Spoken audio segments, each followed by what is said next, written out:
there was anything you would want everyone in the world to know about cannabis, what would it be? I would want everyone in the world to know that cannabis is a complex plant.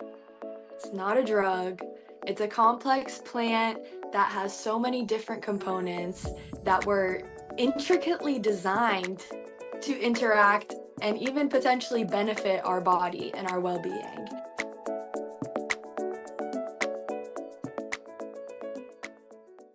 Hello, welcome back to another episode of Initial Impressions. My name is Kayli Pommering and I'll be your host today. I'm very excited for this week's episode. As you know, this podcast is always dedicated to helping you feel more at peace, and so I share tools every other week to help you do just that. And this week I have a good friend of mine on. Her name is Erin, and she is going to be talking to us about all things cannabis. Okay, I'm gonna read a little introduction for her. I don't want to mess any of it up, so if I'm looking away from the camera, that is why. But Erin Babcock is the founder and essence of EEErinergy, dedicated to elevating the global understanding of cannabis, the endocannabinoid system, and lifestyle choices to enhance health, wellness, and quality of life. She attended the University of Akron, where she played collegiate soccer for 2 years and earned a degree in exercise science. Before graduating, she joined the cannabis industry and helped a team expand their CBD retail and processing operations to Ohio, and operated that facility for 2.5 years. While running the business, she simultaneously pursued an MS in medical cannabis science and therapeutics. Through EERenergy, Erin provides essential education about cannabis, the ECS, and lifestyle health for teams and communities in schools, businesses, and athletic departments. Her aim is to help people achieve harmony, reduce stress and burnout, prevent injuries, and lower medical costs through natural means. I am so excited for this episode. Thank you for coming on today. Thank you for having me. I'm so excited to finally be here. Yes, I know we've talked about doing this for a while, actually. So we met at a fashion show originally. We both walked in a runway, which was so fun. And we connected on social media and realized that we actually have a lot in common.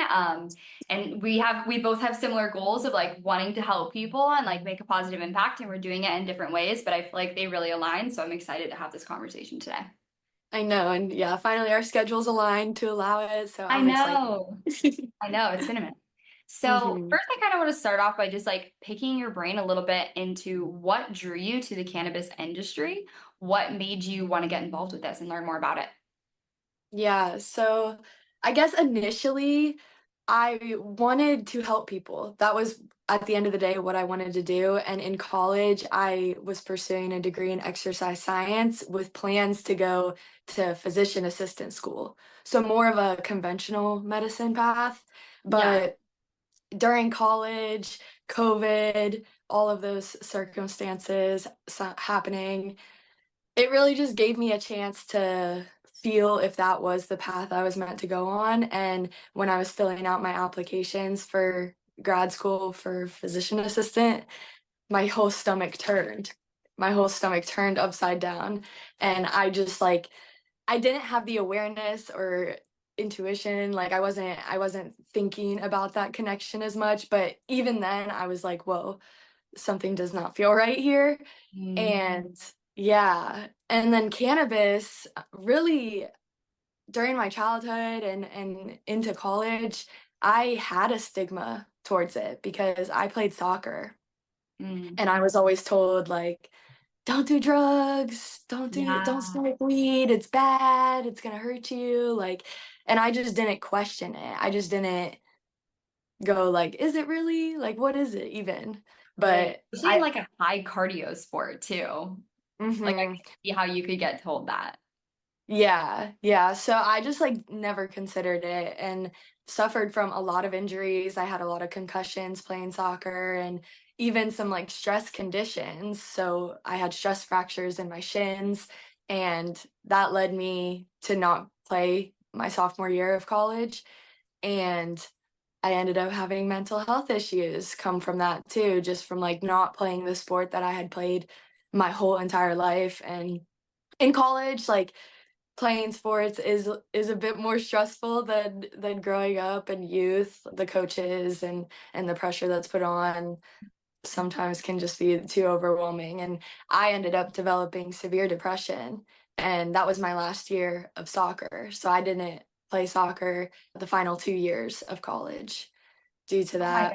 gosh. I can only Yeah. imagine how hard that would be because I feel like to go into like college sports, that's like a lifetime of effort and learning that you've put in to like get those opportunities and to have that like taken away from you from such like awful injuries so quickly. Mhm. Like I can only Yeah. imagine how hard that would be on you. Yeah. And it was just like very normalized to take ibuprofen before my games and before practice and to Which take these isn't good over for the you counter either. meds.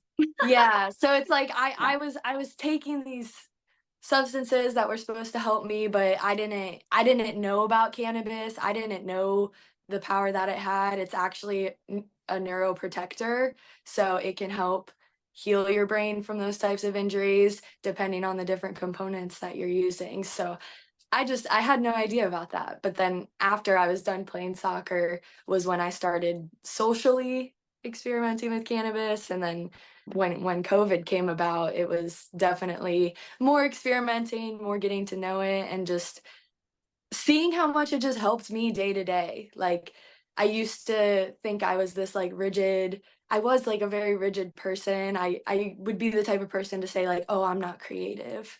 When everybody has the potential and the power to be creative. Like we are Yeah. all creators at heart. That's what we do day to day. We create each day that we step into. And before cannabis, I was just kind of lost. And so it helped me open up and I don't know, be the person that I am today now. I totally agree about like we're all creators at heart. I think it has to do with like this separation from our imagination. I think at a certain point, there are some people that would press on us so hard that we need to be like logical and like creativity doesn't pay the bills. And you're kind of pushed into thinking that there's only this one way of being. And I could even relate to you so much about growing up and just like believing the stigma about Mhm. marijuana. Both of my parents were addicts, and I'm like, I don't want to do what they did, but they were on heroin. Very, very different than marijuana, you know what I mean? But like in my brain, I'm like, no, no, no, I want to stay away from this. It's a drug, like it's bad. And It's it was they associated it all to each they other. did, and So they were even yeah. it was even labeled as a Schedule One drug, like in the same categories, which is like Mhm. insane. I'm sure we'll get into that too. But it's just it's so crazy. I could really relate to that, like not feeling creative, and I think it comes down to like not having that opportunity or freedom to feel like you can actually dive into that world and just like Mhm. being taught to be so logical. Something you said though that I wanted to ask you about was it being a neuroprotector. Can you explain like what that means?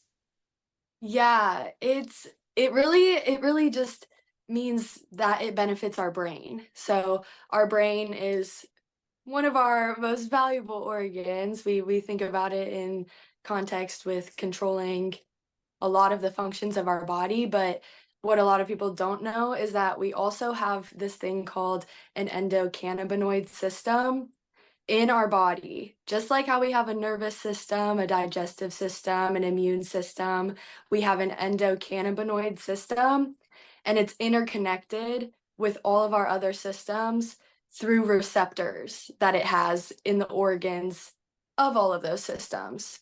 So we have endocannabinoid receptors in our brain, And and you it's have actually, that whether or not you ever smoke weed or like ingest cannabis. Like this is a yeah. receptor that your body just naturally has. Yes, everybody naturally has this. And we also produce molecules naturally that interact with the receptors. Cannabis molecules can also interact with the receptors, but we don't need cannabis. We do produce it ourselves too. And when we do healthy things in our life, like exercising, people are always like, exercise, it'll make you feel so good. It has all these benefits, better sleep, raise your endorphins. It also boosts your endocannabinoids that you produce. And that's what leads to some of the well-being and health effects from exercising. Wow. Um, there's so many lifestyle things that we can do to boost this system that it's just a lot to do with the choices that we make day to day and the education that we have about it too, because we don't know what we don't know. And That's the story that society's been. It's a plant that has a lot of benefits. We have a system in our body that can control a lot of functions, but we haven't been taught much about it. So Yeah. it's yeah. It's like wild because even though you can use cannabis, it's crazy that we aren't taught how to produce more of those like good feeling endorphins and like work alongside our nervous systems to create happier, healthier lives. Like it's crazy that that's Mhm. not a whole class in school. Yeah. It's And it wild. was discovered, like the endocannabinoid system was discovered like 25, 30 years ago. So it's like it's been known about. Like there is research, there's plenty of research out there about it. I've created different series and videos on it to help educate people, even ones that are just like 15 minutes and you can learn a whole bunch about this system, but it hasn't been incorporated into like our science classes and stuff like that yet, even though it is connected to our nervous system. So yeah, I do. Should we get into that? I know that seems I like can get such into the a ECS. It's like one of my favorite topics. So you tell me.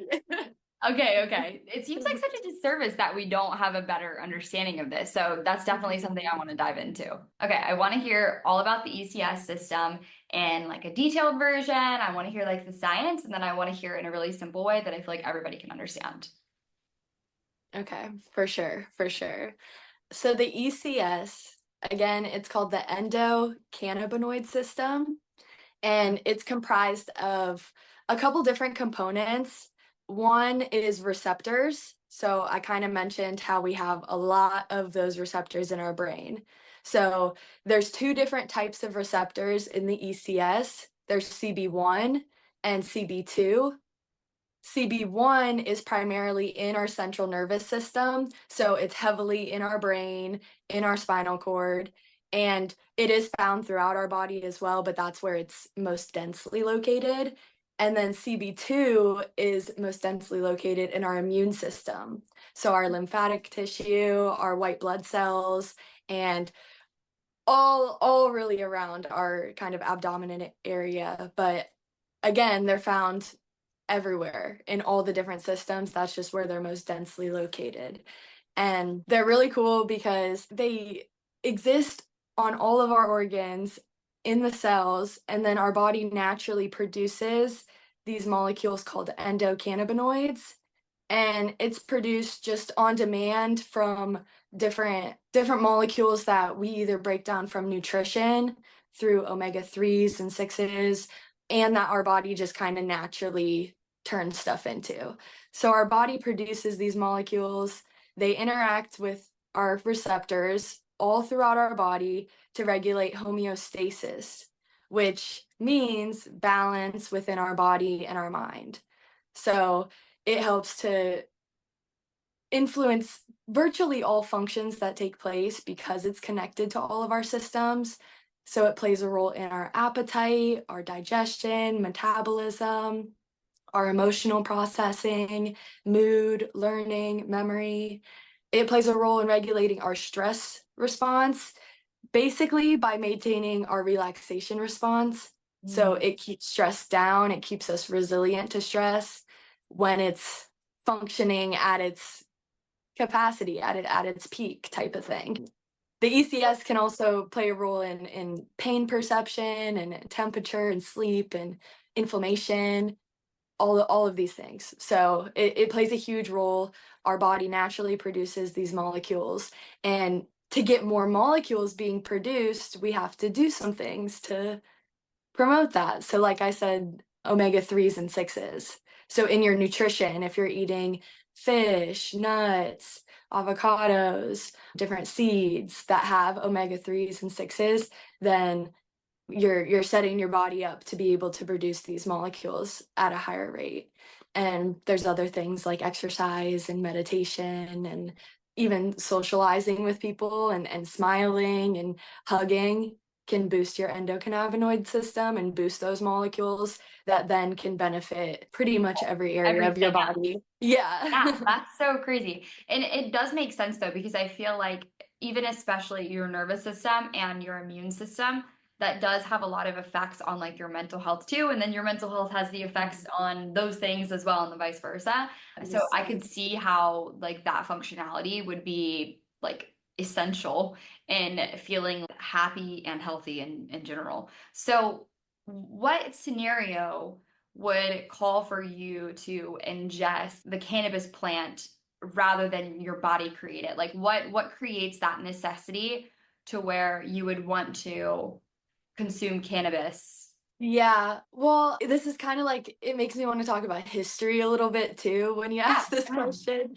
Because before prohibition, before cannabis was prohibited in the mid 1900s, hemp was being grown, cannabis was being grown all over America, everywhere. It was being used industrially for hemp textiles, for ropes, clothing. It can also be used for wood, concrete, paper, fuel, plastic. The fiber part of cannabis, which has low levels of THC and is called hemp, produces all of these things. And then medicinally, people were using it for various ailments, and inflammation and stress are some of the biggest issues that are the root of a lot of other issues. So if you have different chronic diseases or autoimmune diseases or different injuries, like a lot of times it can be from stress or inflammation kind of getting out of control and going throughout your body. And what the endocannabinoid system does is it regulates that stress response. It reduces stress, it helps regulate the cortisol, and it just keeps you more resilient to stress, because stress is really created within us. It's not that somebody can throw stress at you and all of a sudden you're stressed. Yeah. You have a stressor presented to you, and then your body can interpret whether it's going to be stressed or not be stressed. And if Yeah. you build up a barrier, then you won't get as stressed as often. So back to your question, if people are considering using cannabis, I recommend CBD for everyone, because I can get into how great CBD is. But back in the day, people were ingesting cannabis in their diet. Even when you were eating like farm animals and stuff, they were eating hemp. And so they were having some cannabinoids in their like flesh and stuff when you eat it. And so we were getting more cannabinoids in our diet. When you exercise, you naturally produce some. When you eat certain foods, hemp seeds are also really high in omega-3s and 6s and protein. Fun fact, hemp seeds, I think per 100 grams, they have more protein in them than chicken. So something really crazy I learned recently. Yeah. So we used to ingest more hemp and now we don't. Now we don't. So we're Why not. is that? Like why is it not a part of our like normal food intake anymore? Yeah. Well, it just got pretty much re-legalized in 2018 with the Farm Bill, was when they legalized hemp, which is cannabis that contains low levels of THC, under 0.3%. So it has no way of getting you high. But before that, from like for 100 years almost, it was under scrutiny and stigma, and people weren't allowed to grow it. I don't think any of those like farms will just like feed them hemp. I think how they were consuming it was like hemp was just growing. It was just growing out in the world, and the animals would eat it. And even now, like, I mean, a lot of chronic issues that people and animals and even like the planet is suffering is kind of like endocannabinoid or cannabinoid deficiencies. So I remember like it was like within the last 2 years there was a bunch of like deer in the Midwest dying or something, and they were like wasting away. And somebody in the cannabis industry, like I think, speculated that it could be an endocannabinoid deficiency in the animals too, because not only do we all have endocannabinoid systems, but so do all animals and all creatures besides insects. So all of the mammals outside, all of the creatures in the ocean, everyone has this endocannabinoid system. Wow. So So when it was illegal, it just wasn't growing as readily everywhere. So it wasn't being ingested by the animals that we eat. And so we were getting less cannabinoids from our diet, if I'm understanding. Mhm. And from our medical system, because in the late 1800s it was taken out of the pharmacopoeia that doctors used to prescribe cannabis for Really? so many different things, like especially for women, like labor pains and period pains and menstruation. Cannabis was like the most prescribed substance before its downfall, before it really just got stigmatized at the end of the Spanish American War. The word marijuana came about, and they really started to just like throw propaganda and stigma and just like fake news about cannabis, stuff that was not true or accurate. And Oh the my God. DEA, the DEA went after it, like you said earlier, made it a Schedule 1 substance with heroin and meth, while cocaine and fentanyl sat in Schedule 2 and were argued as safer than Which is cannabis. insane. Like, Yeah. and that's what's so wild about that too, is even from our conversation, it's very clear that there are multiple ways to consume cannabis that don't involve actually being intoxicated. So the fact Mhm. that all of those other opportunities were ripped away, and Mhm. instead of just like being under the influence, you know what I mean? Like that's just so Yeah. wild that not only was it so far as to like, no, you can't get high, which I'm sure we'll talk about too, has its own mental health benefits. You literally can't even consume. It's non like psychologically stimulating. Mhm. That's insane. Yeah. Okay, I did not Yeah. realize how And even, big yeah, it is. yeah, that, and when we took it away from our planet too, like it was naturally occurring in our ecosystem and helping to like maintain the environment. And something really great about hemp is that it sucks a lot of the CO2 out of the atmosphere. It has a really fast growth cycle, so it can like clean the air, it cleans the soil, like it does all these like superpower plant things that like could have been helping our environment this whole time too. And Dude, so now we're gonna basically have you're to. telling me weed would save the world, make us all happier and healthier. Yes, yes, yes. Okay, I love that. I feel like this makes sense. Like I feel like anybody should kind of be able to follow us for the most part about how you're explaining how it affects the body and everything. Now I kind of want to dive into some of the differences between consuming it strictly for the cannabinoids and actually consuming it for becoming like intoxicated or high, whatever you want to call it. Hmm. I have like for myself, I didn't ever receive like a medical card, but just give you like a little background and like our listeners to some my experience like with weed in general. So I definitely like I told you before, always thought it was bad, always thought like don't touch it. It's people said it was a gateway drug. I was so Hmm. worried. I was like, no, I don't want to end up on drugs like my parents. Like, no, I can't do it. I can't do it.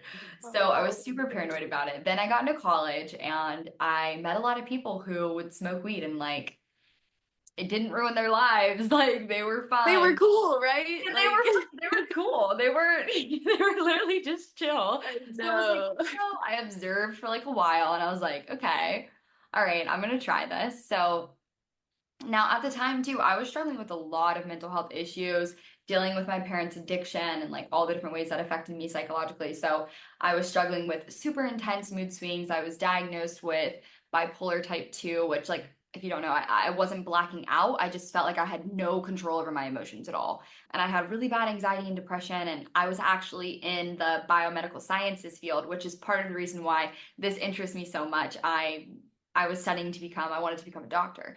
I knew I wanted to help people, I just didn't know how, you know what I mean? So I feel I you. was learning, which is kind of how like it was for you. I was learning about everything.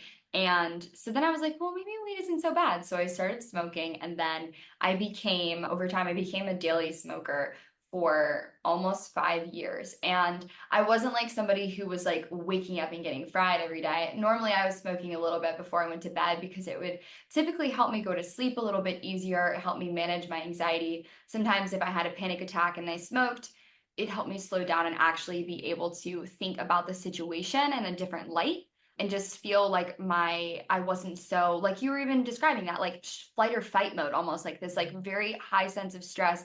sometimes would keep me in like a negative feedback loop, and I couldn't get out of it, to really think about things from a different perspective. So I felt like weed helped a lot with that. And now I'm kind of in a phase where I am practicing so many things and so particular about what I eat that I think I couldn't put words to this before, but now that we're talking, I think I've increased the amount of cannabinoids that my body naturally produces. And so I felt less of a need to ingest it through smoking. I still do every once in a while. I probably do at least once or twice a week, maybe socially, or if I just want an extra relaxation, or I'm on my period and I'm cramping like a motherfucker, then I smoke a little bit of weed. But that's kind of been like my experience. So you have like a little bit of feedback on like what my involvement with weed has been in the past. But I'd love to hear from you what the benefits are to actually smoking it to get high and or consuming CBD. How do these things affect our physical and mental health getting high? That's Mm-hmm. probably the best way to word it. Yeah. So cannabis is such a complex plant that even just within it, there's over 500 different components and over 100 different phytocannabinoids like CBD and THC. There's over 100 of those. And we're still studying them. We are still studying this plant. Nothing is like set in stone. The master's degree I got, I was the third class to go through it. So it's all like new information. Wow, you were only the third class. Yeah. That's And insane. they're always, yeah, there's more research every day. Every day we're learning new things really about cannabis, and oh, a new cannabinoid was discovered. So I won't be able to talk about every single one of Yeah, them, yeah. but but the main two are THC and CBD. We've also have some popular ones like CBG, CBN, CBC, if you guys have heard of any of these ones. But THC is the one that is pretty well known for Yep. giving that euphoric effect. It gives that high, intoxicating feeling. And that's typically what a lot of people who are familiar with cannabis like associate that with cannabis, but there's so many other things that cannabis can do outside of that, and it's just being aware of it, being aware that it can do other things. So molecules like CBD and CBG, they don't make you high, and they don't interact. Well, CBD doesn't interact with your endocannabinoid receptors. Instead, it interacts with your serotonin receptors. So it can play a role in boosting serotonin, helping with your mood and memory and learning. CBD also plays a role in interacting with opioid receptors. So it plays a role in your pain sensation. And then it also interacts with these two receptors. They're kind of have confusing names, but they play a big role in inflammation. And so CBD is antioxidative, it reduces inflammation, it helps to regulate your mood, take away negative emotions, take away stress, to really just bring you back to your normal. And also, what CBD is doing at the same time is it's boosting the endocannabinoid that we're naturally producing. So, like you said, how you're ingesting certain foods that might be leading to a better production. When you just ingest CBD produces those molecules and makes them more elevated too. It really blocks the breakdown of one of them, so it doesn't produce more, but it blocks the breakdown so that more of them are in your body. Oh, So okay. yeah, CBD is basically just like a endocannabinoid supplement in a way. I always recommend everybody should try it if you've never used cannabis, or if you swear by cannabis and you use it all the time and you are a daily smoker. Actually balancing THC use with CBD or CBG use is something that could be really valuable and benefit your health and your experience that much more, because on the other side we have THC that activates that CB1 receptor, which is that one that's in your brain, it's in your spinal cord. It activates that, and that's why we get high, because one of the most abundant receptors in our brain is really getting activated by this substance that that creates these effects. So when THC is always bound to CB1, it doesn't give any room for your endocannabinoids to bind there. So if somebody overuses THC and that receptor position is always filled with THC, then it kind of will signal to your body to, hey, you don't need to produce as many endocannabinoids because there's no room for us here to interact. Okay. So Is that kind of sometimes what could create like a reliance for some people? it can just like lead to a greater imbalance. It not necessarily lead to a reliance if your body's producing less and you get on the schedule of using cannabis like that, then it can create some dependence, but also can just tell your body to not produce as much, and then yeah, you therefore are not creating the well-being affects yourself and tend to lean more on cannabis. But What is the kind of two questions? How long does it take then after overusage, would you say, for your body to kind of go back to regulating it in its own way, or like where it's saying, okay, it hasn't been too many, because I know like, for example, I know heroin, it takes 2 full years for your dopamine center to like reset, your serotonin levels to Mhm. like reset and be able to create a normal amount on their own. I didn't know like what were the lasting effects on like overusage, if that makes sense. Yeah. I think, yeah, I don't know if there's like a set time. I know like if you take a tolerance break for a week to a month, like it usually is enough time for people to reset Okay. their receptors, but it's still good to just like consume that CBD with the THC. Or if you use THC later in the day, maybe you only take CBD in the morning so that you're kind of balancing those components, because you want your body to keep producing its natural components. It's not going to lose that ability. It can get to the point where people are suffering from neurodegenerative diseases and whatnot. And you can still benefit your endocannabinoid system to not make the problem worse. Like it can always get better with the endocannabinoid system. It's in your body forever. It's not like the whole system is just going to like turn off and die because you haven't been supporting it until now. Like you just found out about it, but it's still Yeah. there. It's still there. And if you take CBD, if you exercise, if you consume the omega 3s and 6s, if you meditate and do breath work and do these things that boost your ECS, then it can always get better again.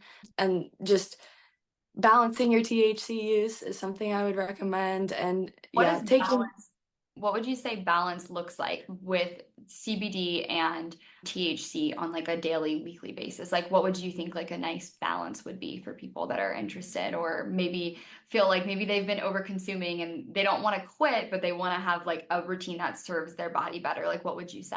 what I would recommend if you tend to like smoke THC, I don't smoke my CBD because it's like, I don't know, it doesn't give that euphoric effect. Like, I don't want to be just smoking something to smoke something. So I take a tincture. I'll grab it.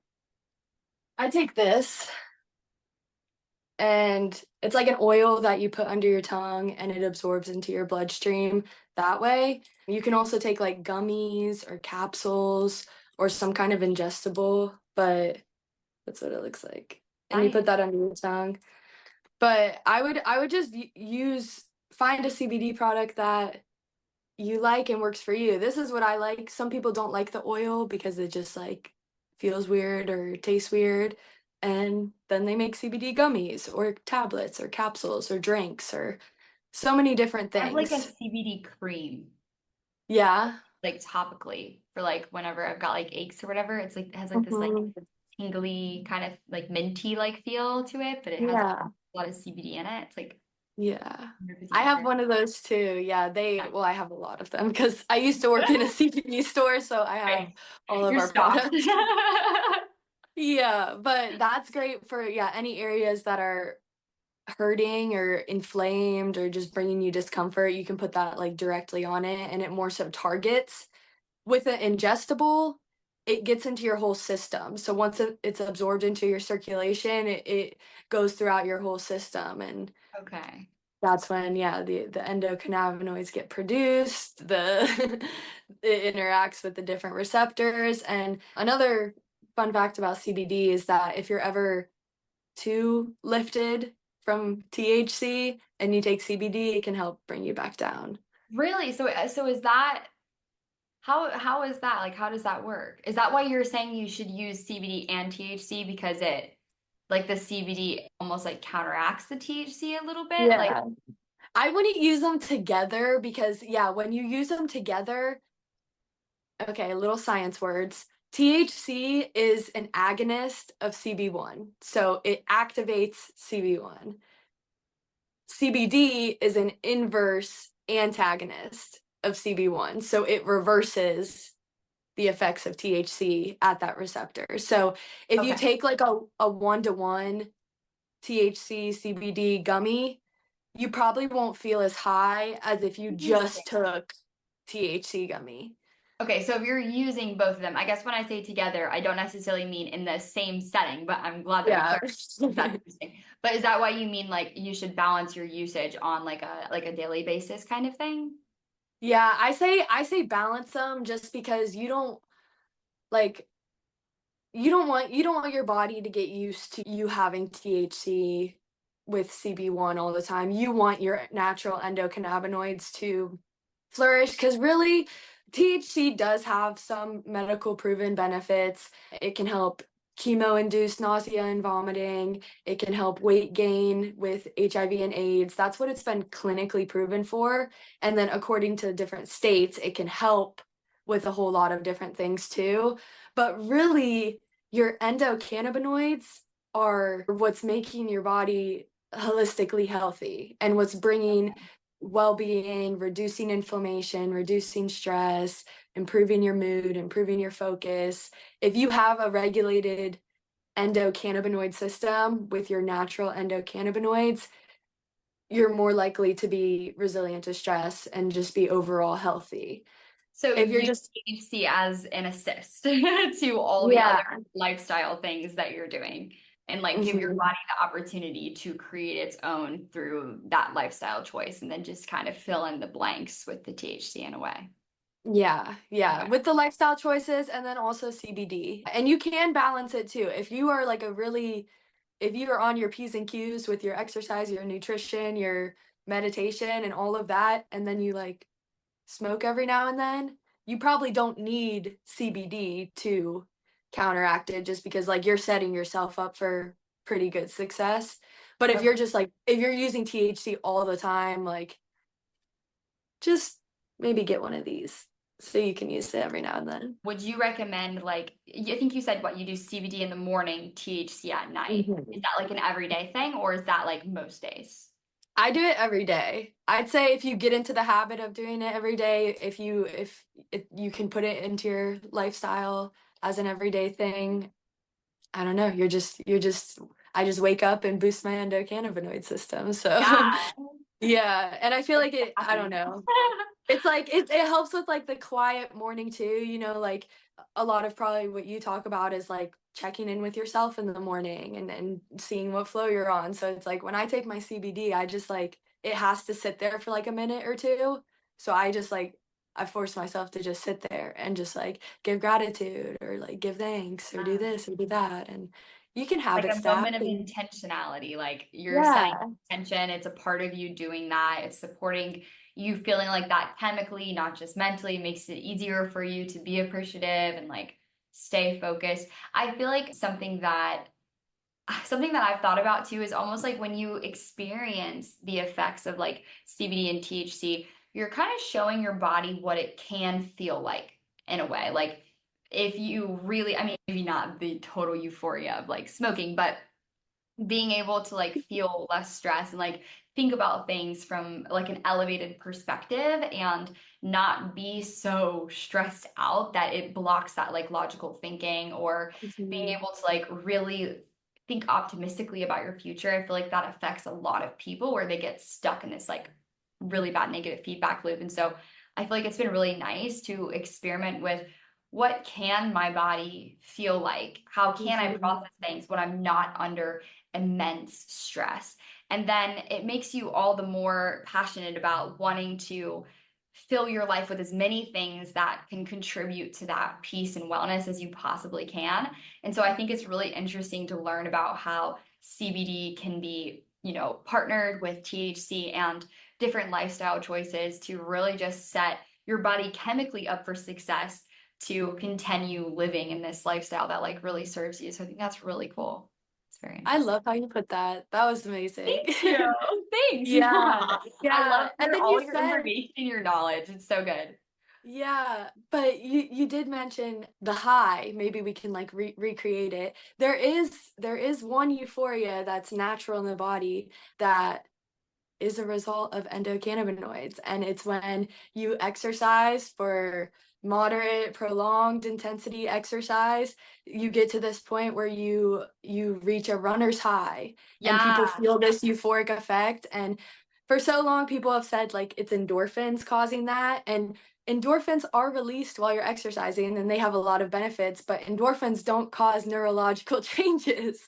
And it's Wow. endocannabinoids that are causing that runner's high and that Okay, natural that's so euphoria. cool. So, and Hmm. that's correlated. I'm like making an assumption. You correct me if I'm wrong. That's like correlated to like your oxygen intake too. I'm thinking because I've felt like euphoria from breath work before too. I forgot about that when Mm, I was saying it, but like there's been breath work exercises, yeah. but I guess like that is exercise to an extent because some of those abdominal core breath works, you're like your core is working for that breath. Okay. Yes. But I've literally been like, wow, I feel euphoric from breathing. So is Mhm. that kind of a similar concept then you think?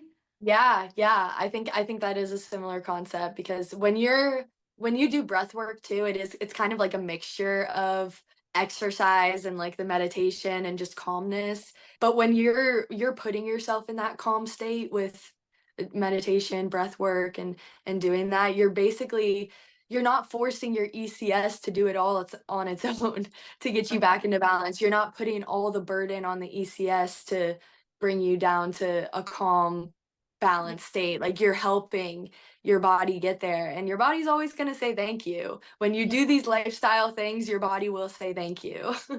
And Right. yeah.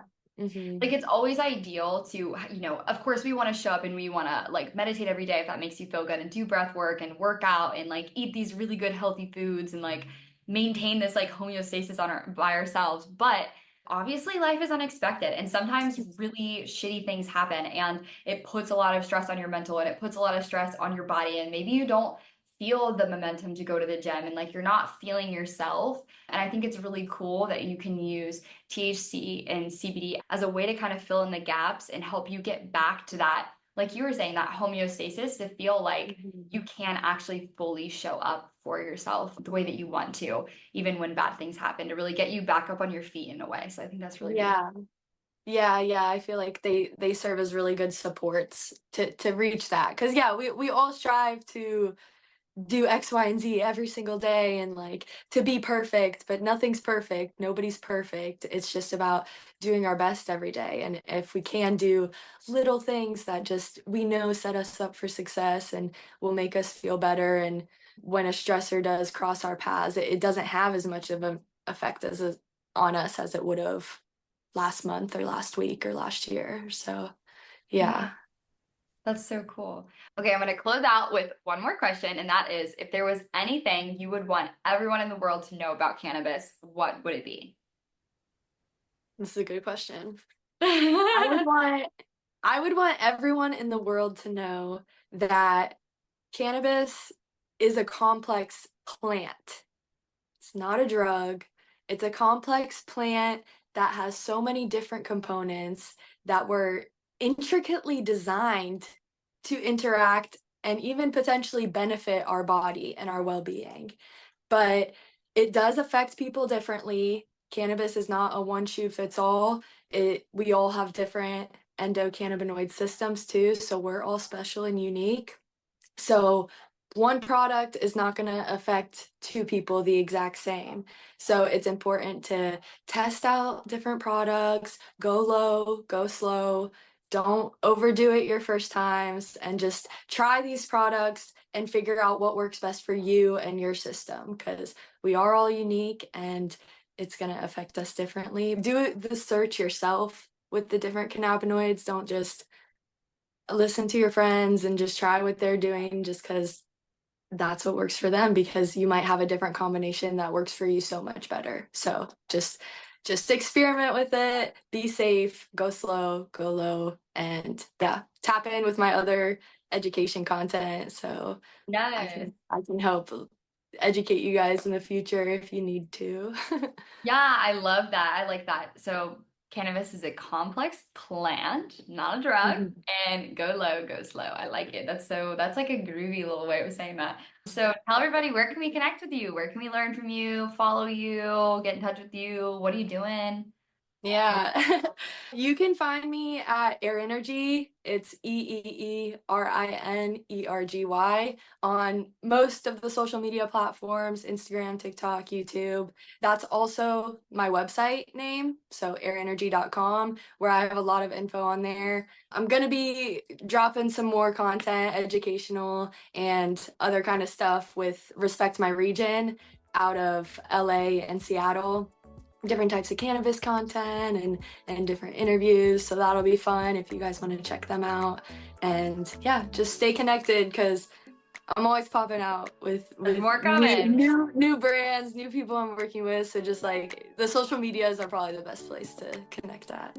Oh yeah, that's awesome. Well, I'm so grateful that you came on today. I feel like this was a super educational podcast, and I think that people are really going to take away a lot from this, even if you're somebody who has been using cannabis your whole life or for a really, really long time or never used it at all. This is going to be helpful for you. So thank you so much for your time and your good vibes and your energy, and I appreciate you coming onto the show today.